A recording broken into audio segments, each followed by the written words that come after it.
Hi guys! Juvain Fajardo. So today, pag-uusapan natin ang about sa skincare products. So bago tayo mag-start, gusto ko lang sabihin sa inyo na meron tayo iba't ibang klase ng skin type. So katulad ko, my skin type is oily and acne-prone skin. So meron din naman iba-ibang klase. Meron din naman combination of two. Oily and dry skin. Meron din namang normal at meron ding normal to dry skin. So maraming klase ng skin type. Iba-iba ng klase. Pero kung ikaw ay oily at acne-prone skin, panoodin mo itong video ko kasi baka makatulong. So, mag-start muna tayo sa pag-differentiate. Wow! Pag-differentiate or pagkakaiba ng breakout at ng purging. So, it started 2017. 2017, nung nakita ko na biglang dumami ang tagyawat ko. As in, dito. Ayan, kita nyo naman. Ito pa. Diba? Sobrang dami talaga. So, ang dami palang dahilan kung bakit ka nagbe-breakout. Unang-una na ang stress. Diba? Stress at yung mga bagay na ginagawa mo na hindi normal sa skin mo. Katulad ng pag-leave ng makeup sa mukha. Katulad nung pagkakauwi mo, hindi ka nagkikilamos. Meron pa naman yung halimbawang inintroduce mo yung mukha mo sa bagong skincare product. So, ang breakout kasi, tumatagal siya ng matagal. Tumatagal siya ng buwan. Pero, ang purging, iba siya sa breakout. Kasi, ang purging, nangyayari siya kapag ginagamot mo na yung breakout. So, ang unang ginawa sa akin ni Mama, ay inintroduce muna sa akin ang purging. So, sinabi niya sa akin na, kung halimbawa ang tagyawat mo ay lumala, pagkatapos mong gumamit ng mga product na sinabi ko sa'yo, huwag ka matakot. Huwag mong itigil or huwag ka mag-stop. Kasi, ibig sabihin nun that your skin is purging. So, meaning na yung gamot ay tumatalab sa mukha mo. Yung gamot ay hinihil yung mukha mo. So, ganito ang ginawa niya sa akin. Ang unang step na ginawa niya sa akin, tinignan niya muna kung ano yung mga product na gusto ko or yung mga product na komportable akong gamitin. So, sabi ko sa kanya, Mama, gusto ko ng natural products. Which is, syempre, mas tipid, di ba? So, pag nag-search ka sa internet, ang dami mong makikita. Ang dami mong makikita na process, ang dami mong makikita na product na makikita mo lang sa bahay. Ang dami mong product na pwedeng gamitin na home remedies. Tamang skincare ng oily and acne-prone skin na pinagbasihan ko, pero hindi ko naman lahat sinunod. So, cleansing oil, yun yung mga pangtanggal na makeup, micellar water, yung mga Garnier, yung mga Nivea, yung mga L'Oreal, yung mga ganun. Madaming product na pwedeng ipantanggal na makeup. Susunod naman dito ay yung cleansing foam or yung mga pampahilamos or facial wash. Para pagkatapos mo magtanggal ng makeup, hihilamosan mo yung mukha mo. Next step is exfoliating or exfoliator. Ginagawa lang siya hindi madalas. Ginagawa lang siya isang beses sa isang linggo or 2 beses sa isang linggo. So, hindi mo naman kailangan na maraming product dito. Susunod mo naman, pagkatapos nito ay toner daw. Pagkatapos, essence, yung mga serum, yung mga maraming product dito, makikita nyo naman siya. Susunod daw yung mga mask, eye cream, susunod moisturizer, and SPF. So, sa akin parang wow, ang dami. Hindi ko kayang sundan yun. At ang mahal kung titignan mo. Ayoko lahat bilhin yun. So, ang ginawa ko, nag-try muna ako. Tinignan ko muna kung ano yung mga pwede sa balat ko. Until eto, nag-start ako sa pagtanggal lagi ng makeup ko. 'Di ba? Kasi nga, isa sa dahilan kung bakit ka nagkaka-breakout ay hindi mo pagtanggal ng makeup pagka-uwi mo. Kasi may pollution na at yung makeup pa tumagal sa mukha mo. So, isang dahilan yan kung bakit ka nagkakaroon ng pimple breakout. Katapos kong tanggal ng makeup, maghihilamos na ako. So, papakita ko muna sa inyo kung paano ko tinatanggal ang aking makeup. Syempre, mag-iipit muna tayo. Kung gusto mo i-try yung skincare ko, pwede naman kasi nanood din naman ako ng mga YouTubers na pinagbasihan ko. And then ayun, Yung iba naman naging effective, yung iba naman hindi, 'di ba? So, mukha mo naman yan eh. It's up to you kung susundin mo or hindi. Pero mas maganda pa din kung aalamin mo kung ano yung mild or yung maganda sa'yo. So, nag-start muna ako lagi sa pagtatanggal ng makeup ko. So, as you can see, may makeup ako. Makikita niyo dyan yung tunay kong ano. So, nandito yung Micellar, Garnier, and I have Nivea 2. Meron akong dalawang micellar water kasi syempre yung iba tinatry ko din sa kanila eh. Minsan kasi nagkakaroon ako ng tagyawat, kaya tinitingnan ko pa as of now kung ano sa kanila yung maganda sa akin. Kaya ngayon ang gagamitin ko muna ay Acne Clear ng Nivea. Yan. Kasi, so far, ito maganda sa akin kasi paubos na siya at maganda siya pantanggal ng makeup. Ito ay 99 pesos lang sa Watsons. So, magtatanggal muna tayo. Tapos na akong magtanggal na makeup. Pero kung makikita mo, meron pa rin naman akong mailan-ilan na lumabas na tagyawat. Yan. Kasi nag-stop akong gumamit ng skincare kasi tinamad ako. Pagka-uwi ko, dadiretso na ako dito sa Nivea Extra White Caring Cleanser. Ayan. So, ayan ay 99 pesos lang. So, kung makikita mo, ang mumura ng ginagamit ko. Ayoko kasi talaga gumastos ng mahal. Kasi, lalo na, alam mo naman, hindi naman pretty si ate mo girl. So, hindi naman talaga kailangan ng bonggang-bongga sa mukha. Pero kung ikaw gusto mong pag-effortan ng face mo, why not? Kasi it's your face naman. Pero ito sa akin, ito yung talagang pinakatipid na pinaggastusan ko talaga na ayoko talagang gumastos ng malaking malaki kasi syempre magkakaroon ka pa rin naman ng pimple eh. Kaya yun, maghilamos na tayo. Yan. So, tapos na ako maghilamos. Tinuyo ka ng maigi yung mukha ko. So, ito, ginagamit itong facial cleanser para matanggal yung mga extra dirt ng mukha mo. Kasi hindi naman lahat matatanggal yun ng micellar water. So, kailangan mo pa rin maghilamos kahit papano using facial cleanser. Kahit anong brand, madami yan. May mas mura pa dyan. Yung nasa mga pack na maliliit. Merong yung mga nandito sa gantong lalagyan. Ito kasi 99 pesos lang eh. Ang susunod na gagawin ko ay hindi naman ito laging ginagawa kasi ang tawag dito ay exfoliating. Ginagawa lang siya once a week or twice a week. So, pero kung halimbawa ganito naman yung mukha mo o gusto mo nang hindi ganun kasakit or hindi namumula ang mukha mo, ayun, dun mo gamitin ang twice a week. Pero kung halimbawa gusto mo ng super mild lang ng pagpa-purge or super mild lang ng paglabas ng tagyawat or hindi ganun ka-visible ang mga mapupulang tagyawat mo pagkatapos mo mag-exfoliate, gamitin mo lang siya once a week.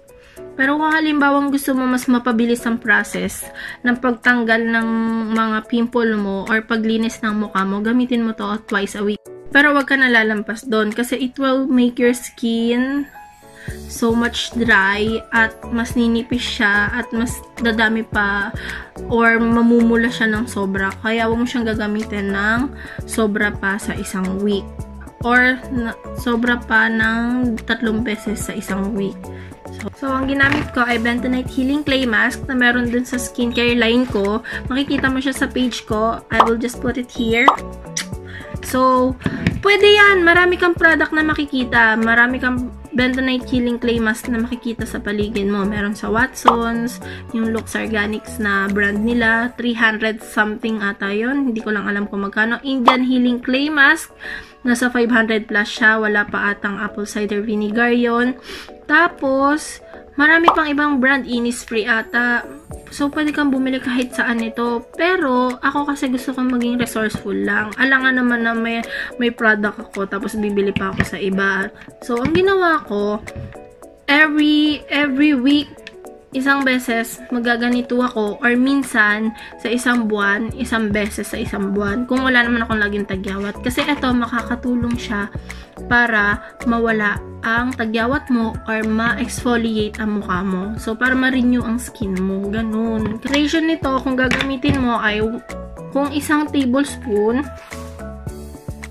kung isang tablespoon lang, ang tingin mong kasya sa mukha mo, isang tablespoon lang din ng water or ng apple cider vinegar. Akin kasi, minsan ginagamit ko tubig, pero ang mas maganda daw kapag ito ginamit mo. Kaso medyo pricey to eh. Kaya, ang ginagawa ko, pag nagbebenta ako nito, sinasama ko na siya. So, ayun.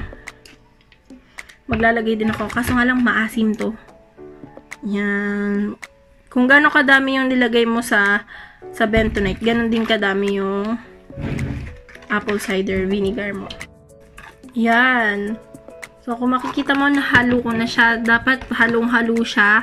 Hindi siya yung parang may mga patchy pa sa gilid. So, nilalagay ko to kapag nakikita kong dumadami na yung tagyawat ko. Katulad ko nito, ayan, may mga tagyawat na ako na tumutubo. So, maganda talaga. Sakto talaga yung paggawa ko ng video para ma-prevent yan. Kasi, malalabas niya agad. Though, mamumula siya at lalaki siya, parang puputok siya, pero mas maganda na kasi mas mapapabilis yung process kaysa yung aantayin mo pa. Then, ibababad siya ng 5 to 15 minutes, depende sa gusto mo pa rin. Ikaw pa rin ang masusunod. Kung halimbawa nakikita mong hapdi na, tanggalin mo na or burahin mo na. Kung nakikita mo naman na okay na, nababanat na yung skin mo, tanggalin mo na. So, yan.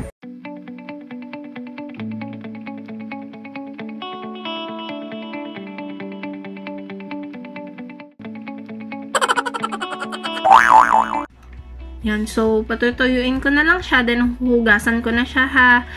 Antayin ko lang siya matuyo. I-skip ko na sa video kasi sayang yung oras. Okay. So, tapos na tayo magtanggal ng bentonite healing clay mask with apple cider vinegar. So, makikita mo, diba, sobrang pula. What more kung ginawa mo siya araw-araw? So, talaga suggested na hindi siya gawin araw-araw. Parang ang init niya sa mukha. Grabe. So, alam mo talagang binabanat niya yung mukha niyang ganun mo. Kasi dito mo sobrang pula, diba? Pero maganda kasi yan. So, ang gagawin mo dyan, maglalagay ka lang ng susunod kong step kasi ang ginagawa ko dito ay aloe vera soothing gel na nakalagay sa ref. Doon mo siya ilalagay para malamig. Kasi, sabi nga naman nila, kapag yellow or something na malamig nilagay mo sa mukha mo, mas liliit ang pores mo. So, mas maganda kung meron ka moisturizer at the same time, nakakapagpalit siya ng pores. Ginagamit ko lang siya 1 times a week kasi syempre mas maganda na tinatanggal niya yung oil sa mukha. Oh, sobrang kinis. Grabe. Hindi, wala siyang ka-oily-oily pero ang pula niya din at the same time. Pero it's okay. Bukas din mawawala din naman yan. Or pag napahidan mo ng aloe vera gel. So, ito ang ginagamit kong aloe vera gel. Lux Organics. From Watsons din. Siya ay 199 pesos. 199 pesos sa Watsons. Nabibili siya. Pero pwede din na ibang brand. Kahit saan. Kahit Nature Republic. Kahit anong brand ng aloe vera gel. Pwede yan. Swak yan sa banga. Basta yung compatible sa balat mo. Ganun ang ginawa ko. Nag-try ako ng iba't ibang product na compatible sa balat ko. At ayun, na-achieve ko yung mukha na gusto ko. Na-achieve ko yung natanggal yung pimple ko. So, malamig siya. So, pag nilagay mo sa mukha mo, ayan.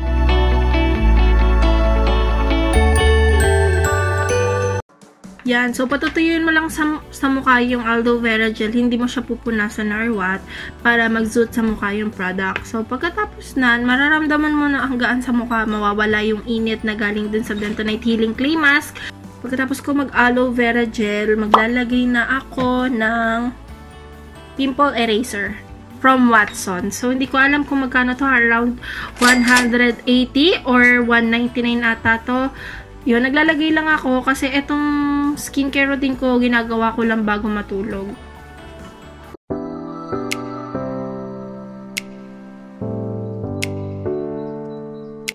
Pero, kung lalabas ka ng bahay, mas mabuti pa rin gumamit ka ng moisturizer or ng sunscreen or ng BB cream or tinted moisturizer na merong UV Sun Protect. So, ginagamit siya kasi para maprotektahan yung mukha mo sa araw. Ngayon, meron akong dalawang klase dito na pang-protect ko sa araw. Itong dalawang ito. Ito, kabibili ko lang ito. Pero ang sabi kasi dito, meron daw siyang pinkish fairness with UV protection. So, maganda to sa mukha kasi at ginagawa niyang pink, yung pinkish glow yung mukha mo. At the same time, meron din siyang UV protection. So, ito pa ay isang ginagamit ko. Ito ay Soul White Korea. Ito ay Instant White Tone Up Milky Cream. Insta White siya. So, kapag may sinabing Insta White, ibig sabihin, meron siyang titanium dioxide na material. So, ang titanium dioxide ay isa siyang material ng product or ng isang product na ginagamit kapag gusto mong meron kang sunblock. At the same time, gusto mong pumuti ng instant yung papahidan mo. Kaya ito, maganda itong pang instant glow effect or instant white effect kasi meron din siyang sunblock at the same time. Kahit hindi dito nakalagay na meron siyang sunblock, basta instant white effect ay merong titanium dioxide. Kung titingnan mo, mamula-mula ang mukha ko. So, kung halimbawa lalabas ulit ako, ito gagamitin ko.